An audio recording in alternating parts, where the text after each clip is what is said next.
Hello, it's me. Hi guys, it's Emil, and this week's topic is relationship with our bodies. So I'm gonna talk about how my body image issues have changed over the years.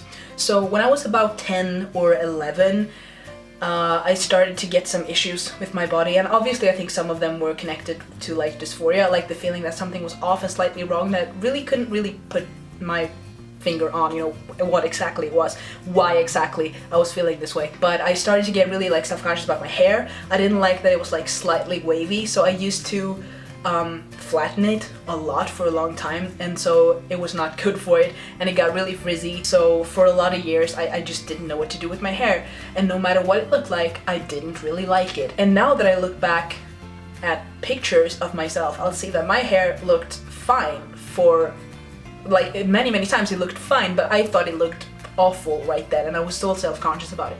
And I was also really self-conscious about my general face shape, and about like my lips, and about my nose, and about like my shoulders, and about my stomach for a long time. But now I feel like these past 2 years, I guess, I've gotten a lot better at appreciating my body, and I think part of it was because I started to own my body. I started to, you know, when I wanted to dye my hair, I did. At one point I wanted to dye my hair like a pastel peachy pink, and it got like neon pink, but I rocked it, you know, I rocked it, and it was fine. And I just started to like experiment more with makeup and with painting my nails and coloring my hair, and it was just the fact that I was starting to own my body and experiment with how I looked made me actually appreciate how I looked more. And I guess cosplay played a part in that as well. It encouraged me to play more with expression and makeup. Also realizing that I was trans was something that helped, because I could finally recognize why I felt weird about some parts of my body in a way that I couldn't really define. And I could also then start to separate feeling that something was bad and wrong, and that I just wanted it to change. Because now I can look at certain parts of my body, for example my chest, and I can be like, okay, I want these things gone, I want this to change, but that doesn't mean that it is inherently and objectively bad. Because like, if I was somebody who wanted this type of chest, I would love the chest that I have now, because it's like, it's a nice looking chest, to be quite honest. If you want to make a comparison, I guess it's like, I live in a nice place right now. This is a really nice place to live, like there's nothing wrong with it. But I still want to move. I still want to change where I live, because I want my own place. And ideally, in the future, I'd want a bigger place and a backyard. But that doesn't mean that where I live now is bad. So if you want to change something, that doesn't mean what you have now is necessarily inherently bad. And I think that's an important distinction to be able to make, especially as a trans person living with body dysphoria. So those are some things that really helped me. And also, of course, Tumblr has helped me a lot, and it's because I follow blogs that will like reblog pictures of people that look, you know, very different from each other. It's not just one type of person, it's a lot of different types of people, and they are body positive. They are like posting selfies with captions like I'm so cute, I'm looking great today. And it's like great to see that sort of body positivity, and to have that environment where it's okay to caption your selfies with like positive things about yourself. And that has really helped me. It really changes things. Like your internal monologue can really change how you view yourself, I feel. And a final thing I think that I also think is really important is that I found a group of friends that I really feel comfortable with, and that I know love me for who I am, unfiltered.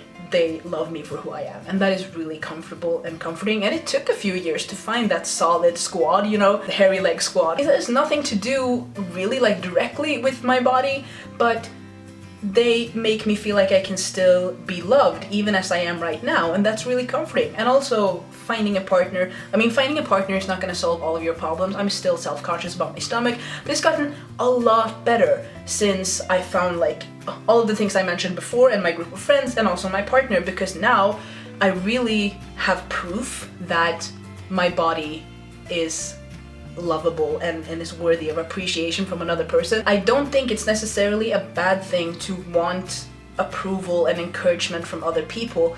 Obviously, in an ideal world, you wouldn't need that all the time, and I don't think it's healthy to need that too much. But to a certain extent, I think it's just natural, because we humans are not a solitary species, and I think it's natural to want to feel like you are being given approval by the group that you care about, like from other humans. But I also don't think you should sacrifice yourself and your self-image and your interests and your preferences just to please somebody else. It's a complex subject, and it definitely is a process. Like, if my self-image issues really started up when I was about 10 or 11, and I really feel like I've gotten a far way now in the last 2 years. I'm 20 now, I turned 21 this year.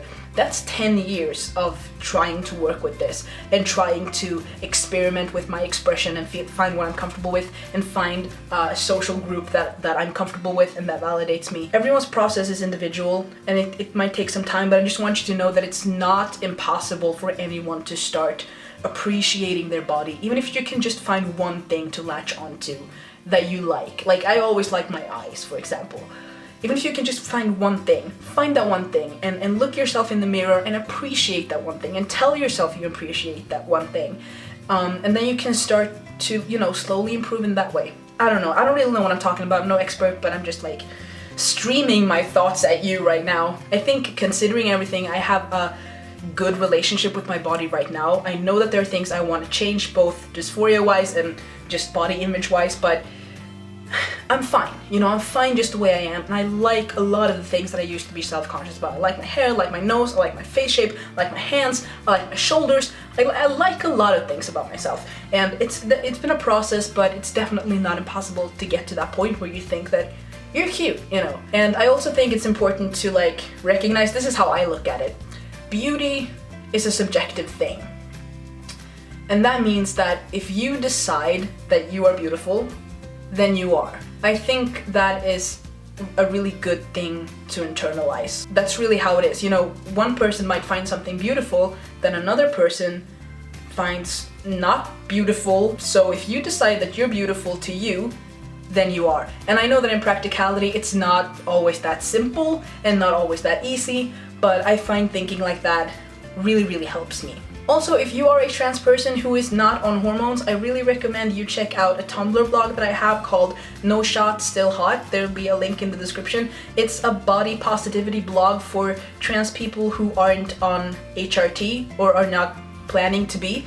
And you can submit selfies, and I also reblog body positive posts there as well. I hope that you all find something about your bodies today that you like, that you can latch onto, and yeah. You're all super cute, and I will see you next time. Love you. Bye.